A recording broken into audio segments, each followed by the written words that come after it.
Welcome to another edition of One More Light with me, Val Kleinhans, the podcast where we look to break the stigma when it comes to mental health. One of my favorite content creators, period, is in the building today.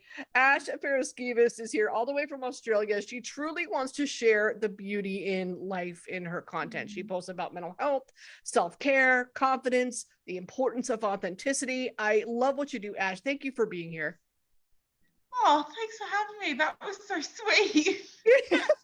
I I love that. I'm continually fascinated because I feel like I learn from you. You put out amazing tips, and I always want to support anybody that is comfortable enough sharing their own journey when it comes to mental health, because it's not an easy thing to do. Not everybody can do it. Not everybody is okay with it. You do. From you, I learned that like 1 in 4 young Australians struggle with their mental health. Didn't know that. That caught my attention because it highlights a concern. It highlights that mental health should be a concern, is what I want to say. So many people struggle with this. So I'm curious because I'm in the States.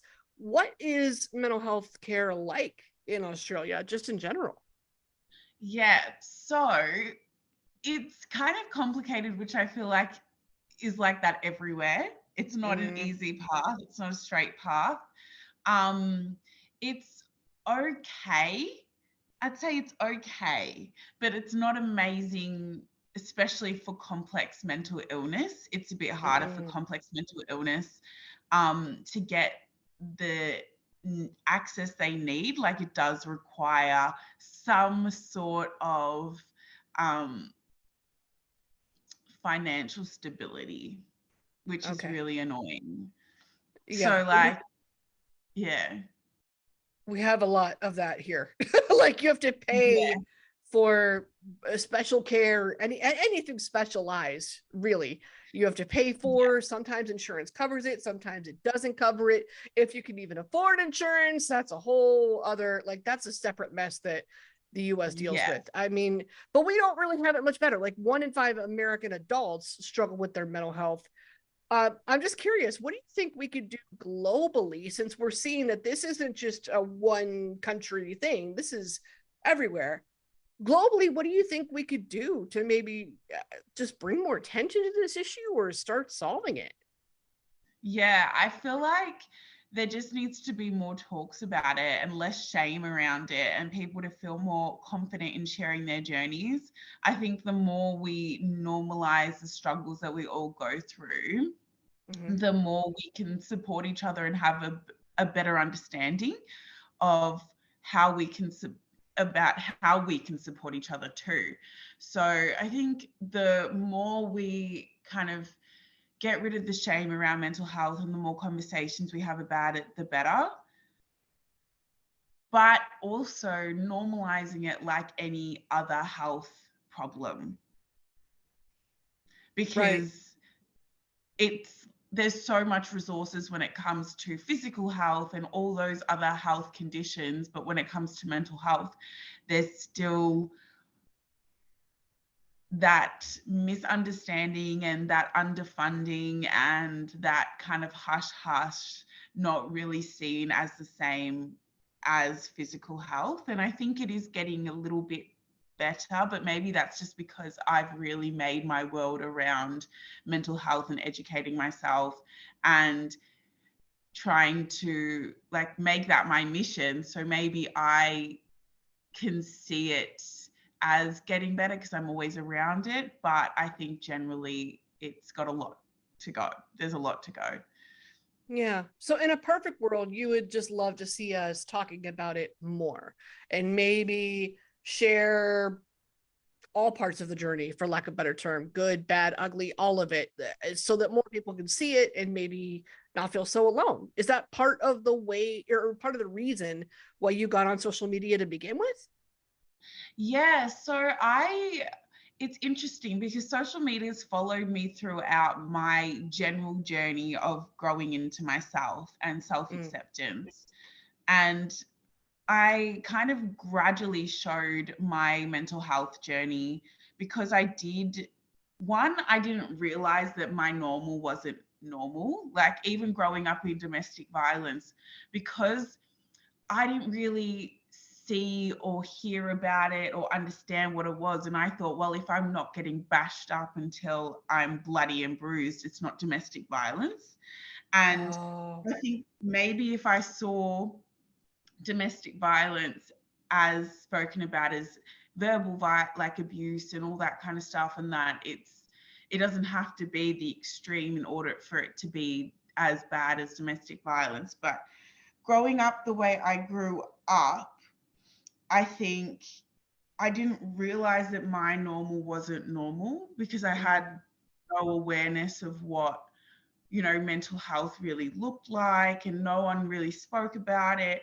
And I didn't really understand. And I think over time, especially as I grew up, I started to have a deeper understanding that my behaviors, the way I interact with the world, one, isn't healthy, and two, isn't the standard of normal mental health, because it is a spectrum. There's like, it gets up to mental illness, it becomes like, you know, a problematic mental health issue, then we've got just normal mental health where you can cope, and then it's got like different stages. And I thought that I was functioning at a normal level, but it was never a stable normal, you know, long-term level that I could deal with. So I started to realize that as I got a bit older, and as I started growing my audience on social media, I just realized that I have to share it because it's part of me, and I don't want to pretend that my life is something it's not, because it is something I regularly deal with. And over time I had to unpack that, and there was no way of avoiding it. And I didn't want to show up on social media fake, because I was doing that, and it was just really, really hard on my mental health, but also the effects that I felt like I was having on the world. I didn't really like showing up that way. I didn't feel like it was authentic. And I know that younger me would have appreciated seeing someone just be real online and share that, because maybe that would have made me feel like, oh, I'm going through that, maybe I can get help, maybe I need help, maybe so maybe what I am experiencing isn't something that I need to hide, and it is something I can talk about, and it isn't actually, you know, a thing that I have to live with. Like, I can get help for it, especially around like getting out of bed, like thinking that maybe I'm just really tired, or having those thoughts that I had ever since I was like, I've had depression thoughts and suicidal ideation ever since I was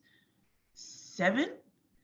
So having those thoughts, I thought everyone wanted to cross the road and get hit by a car. Like, I thought that was just a normal thought that people had. Like, and I think, I hope that with my sharing of my platform, that I can help people who have symptoms of mental health. Like, I do a broad range of things, I try to, with my platform, but especially with the mental health, that people see they're not alone in those things, and there are something that they can get help with. Definitely. Yeah. And I think we have that, the better and the more we can evolve in terms of like services and ways that we can help people. Right. The services is so key too. I wish that we had, and I'm not sure if Australia has like their own version of this, but like, I wish that we had more resources just in general that were affordable here in the States, number one. And number two, there seems to not be a whole lot of resources out there for the loved ones of someone who is going through mental health crisis.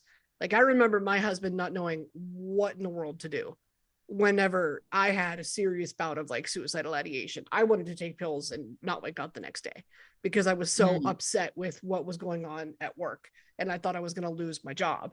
And that's terrifying because if you lose, you think if you lose your income, you'll lose a large part of your livelihood. You'll look like a loser to other people in your life, and the depression spiral just, you know, continues to rise from there. You know how it goes. And so, but I regretted the fact that, okay, great, I got the help that I needed. I did an outpatient, you know, therapy program, but there wasn't a lot of help for the spouses or the loved ones that are Yeah. closely connected to someone who's struggling in that manner at that time. Is there anything for that in Australia, or is there some sort of, yeah, she's shaking her head like, nah. Yeah. I think there was an organization that I contacted that was when I was like I was really desperate to just get some sort of help, because there was this really long time where I was in between services, waiting on wait lists, Mm, like unable to find help. And I think there was moments in that time where I was just in survival mode, and I would just call up some random like service that I googled, like help for yeah. BPD organization, and there was an organization called BPD Australia, and I think another one called, I don't know, maybe something else, and they said that they can connect and help people that are supporting someone, but the wait list again Ugh, is 12 months, 6 months.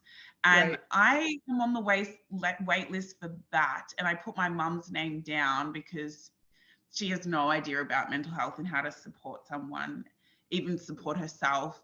And even my ex-partner, who really went through a lot with me, I put his name down, and I haven't heard anything. It's been like over a year. So Mm, there might be some services, but they're extremely limited, extremely underfunded, and the wait lists are crazy. right. And other than that, it's just reaching out for your own therapist. Yeah. The Yeah. wait lists are crazy here too. I mean, Yeah. take the affordability out of the equation. Just the wait for the services is like, I mean, I was told flat out there were not enough beds for an inpatient stay. So outpatient was my Mm. only option at the time. And I was like, well, I guess this is me now. I guess I'll Yeah, just yeah. I guess I'll just Yeah, do that this is, and we'll do what we can. But it's spooky when you realize that, man, there are so many people living with this. You would think we would be taking it more seriously, but I agree with you in that the one of the only ways we might change this is just by talking about it and continuing the conversation so that it becomes common in our just daily conversations, so that people yeah, understand that this isn't, number one, it's serious. Number two, it affects a lot of us. I think some people forget that yeah. too. Yeah, 100%. Like, even I shared my hospital journey because I've gone into hospital twice, and I have been in emergency, and I saw the stigma firsthand, even by the people in the emergency, the nurses and everything. Really? What happened? Yeah. Oh God. So I it was during like an attempt, Okay. and I went into the emergency, and I was not in my right mind. It was very Mm. much like psychosis episode. I was also under the influence of alcohol and a lot of medication that I tried to overdose on. And I Right. was just, and the way I was treated and the way I, like, the nurses said things about me, like they called me a 5-year old. They told me Oh, just, yeah, like it was really bad. And even the day after, they were just like, oh, we don't want to send you to a public hospital because it's just going to make you worse. And I'm like, I'm literally at risk. And they just sent me home into the also, what community. does that even mean? What? Yeah. They're like, so they said, so I woke up in the morning after spending the night in emergency because obviously I had to be under suicide watch, and I was at risk because of whatever I put into my system.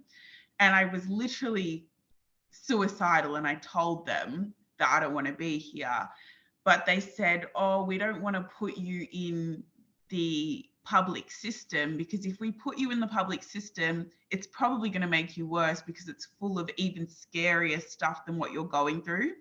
Oh my Because it's gosh. kind of like, it's like the place where people go that, like, I don't know, the way they explained it is it's a really scary place. It's almost like a hospital slash jail for people that have Okay. mental health problems. Like So it's a this place. is, yeah, this is Girl Interrupted, Winona Ryder and Angelina Jolie are in the building.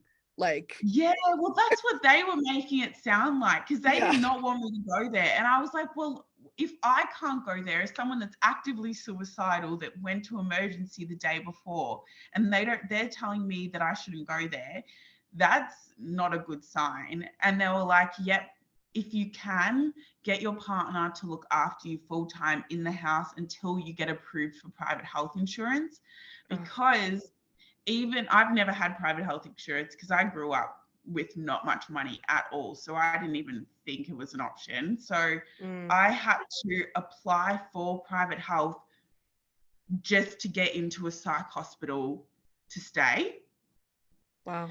because otherwise I couldn't go into a private psych hospital, and the only other option was public, but they said we really recommend you don't go. So it was like this weird spot of like, where do I go? What do I do? I need help. And if it wasn't for my ex, Charlie, who is my soulmate, and she like, oh, like guardian angel, meant to be there in my life, will always love and cherish no matter what. If it wasn't for him putting his life on hold and staying with me and pretty much being my in-house nurse until I could go into a private hospital and be approved by my health insurance, I don't know what would have happened in that time, because I would have had nowhere else to go. And they would have like had to put me in that public system because I wouldn't have had the other option, or I would have just been at home living in this turbulent cycle by myself. So it's kind of like that weird zone of they don't want you to go to the public hospital because they think it's going to make you worse. But it's like, where else? It And makes no sense. But shout out Charlie. Shout out Charlie. Like that Charlie that's is amazing. the bomb. He's massive. He plays a massive part of my journey. And if it wasn't for him, I don't know, I probably would have got somewhere, but it wouldn't have been as easy, because it wasn't easy, but it wouldn't have been as easy as it was, which was not even easy, if that makes sense. Right. Yeah. Support is literally the most important thing when you're struggling with mental health.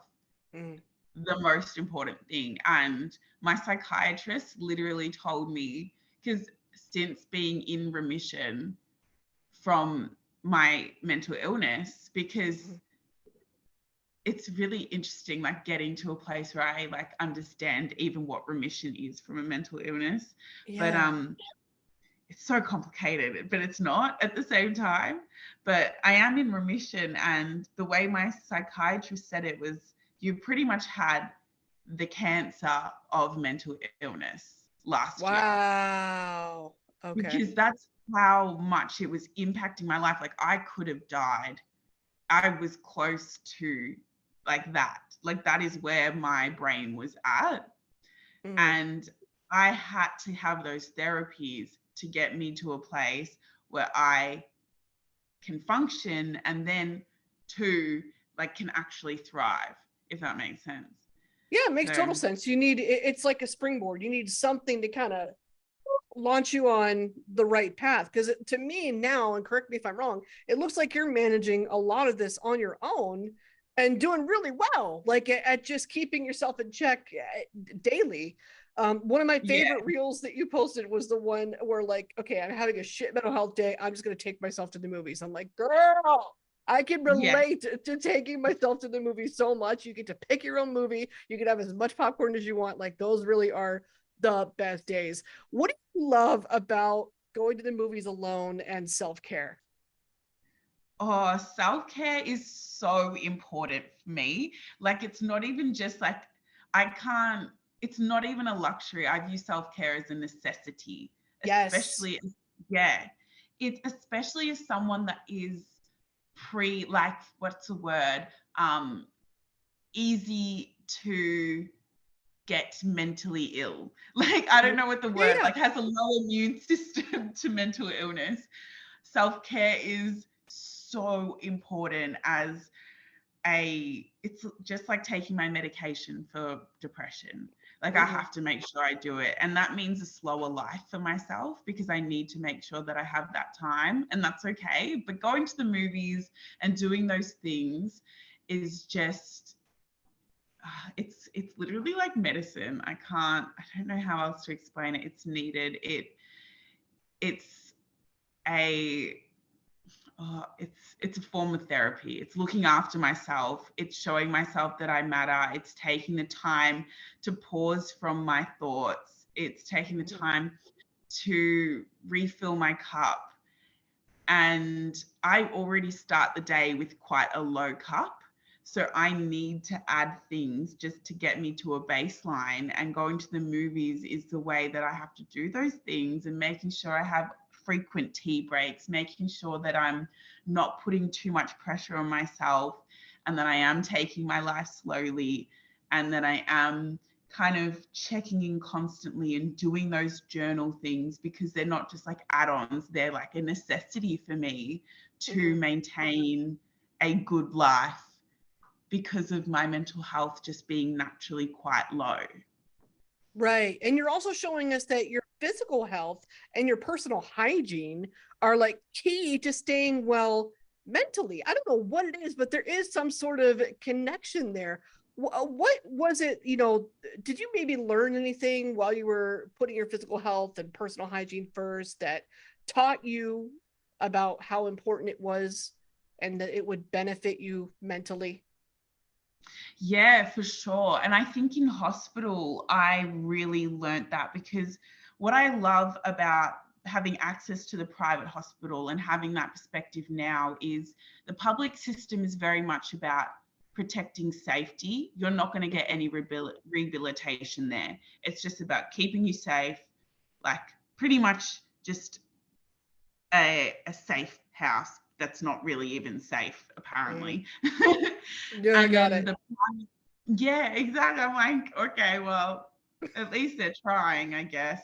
Um, and then you've got the private system, which is all about rehabilitation and revitalizing you and giving you that better life and that resource to then step out in the world. And I think going there was literally, it is a safe place.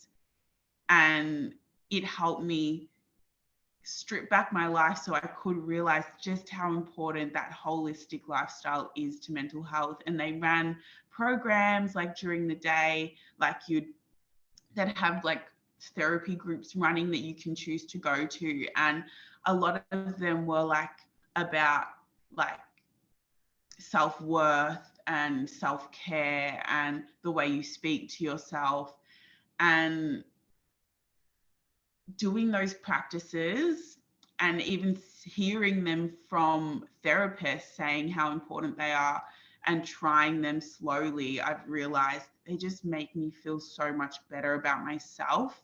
And also that routine is so important, that routine of showing up for myself every single day and doing those things that are consistent, but also make me feel really good. Like I feel good in my body, and I feel like they release, happy chemicals when I work out, and they give me a sense of accomplishment. Oh yeah, a sense of accomplishment is the biggest thing. Like making my bed every single day, sense of accomplishment. It's like the first thing, like I did that. And it's a big deal. It's a big deal, especially in the first couple of months of kind of getting, like putting in the work to get better, or better, but like to kind of get to a better place. The biggest accomplishment. I know, I feel the same way about like cooking for myself or doing my own laundry. I'm like, oh, okay, I fed myself, or okay, I'm not going to go into work smelling tomorrow because I took care of myself. Like, thank God. I feel the Yes. exact same way. We forget, we take those things for granted because it does get so mundane, and those types of things are necessities and they just kind of are part of the routine. But we forget, like, oh, if I step back and really listen and pay attention to how this is making me feel, maybe I'll focus more on that because that feels pretty good.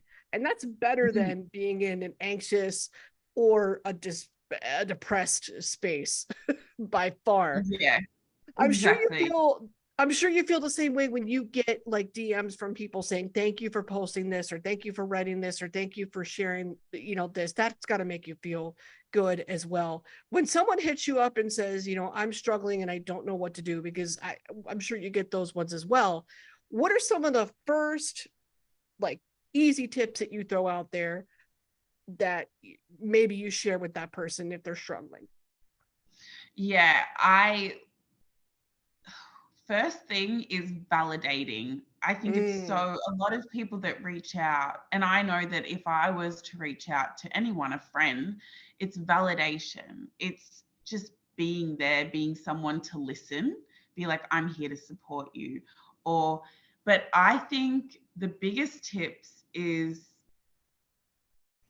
just trying to get professional help and not giving yeah. up on that. Just not giving up on that because there is just nothing that can replace professional help. It is so important. It's like having a broken leg. I know that there's so many differences between physical health and mental health, but they're actually fundamentally really similar in terms of treatment. Mm, mm-hmm.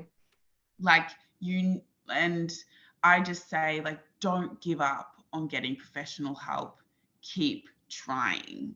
Just Yeah. keep trying. And in the meantime, just use skills like, the breathing techniques and anxiety and supporting, reaching out to friends and leaning on who you do have. And whatever brings you that sense of um, safety every single day. Like I really struggled with feeling lonely, and Mm, especially during my like depression and when I was waiting for the professional help and that sense of hopelessness. And what I would say to someone that's waiting for professional help or really feeling like they're in between is do what brings you joy or what even used to bring you joy, like having a cup of tea, hugging your dog, reaching out to that one friend, like those little things. Try and do that as much as possible until and also while you're getting professional help. Because professional help, that's really the only way. It's really the only way. And to not give up, to not give up. yeah, that's the most important thing. And you bring up a good point about how comparable physical health and mental health really are. I literally had an ER nurse tell me that when I went in for suicidal ideation. They're like, girl, suicidal ideation is the equivalent of a sprained ankle. And I was like, really? And they're like, in our eyes, yeah.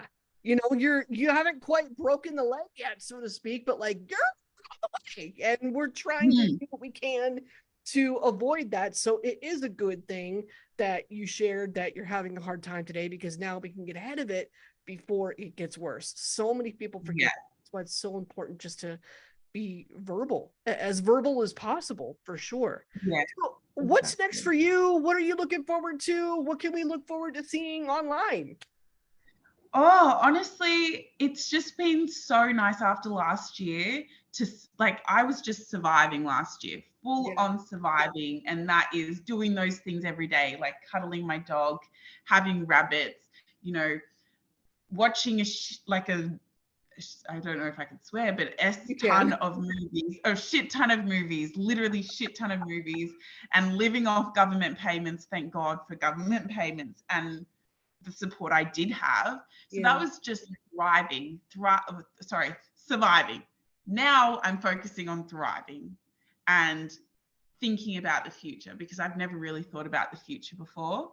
Mm. And that's an exciting reality that after years of surviving, I can now focus on thriving. So taking that as it comes and allowing myself to just not know but work towards knowing, and that I have a long life ahead of me because I never really thought I had a long life ahead of me.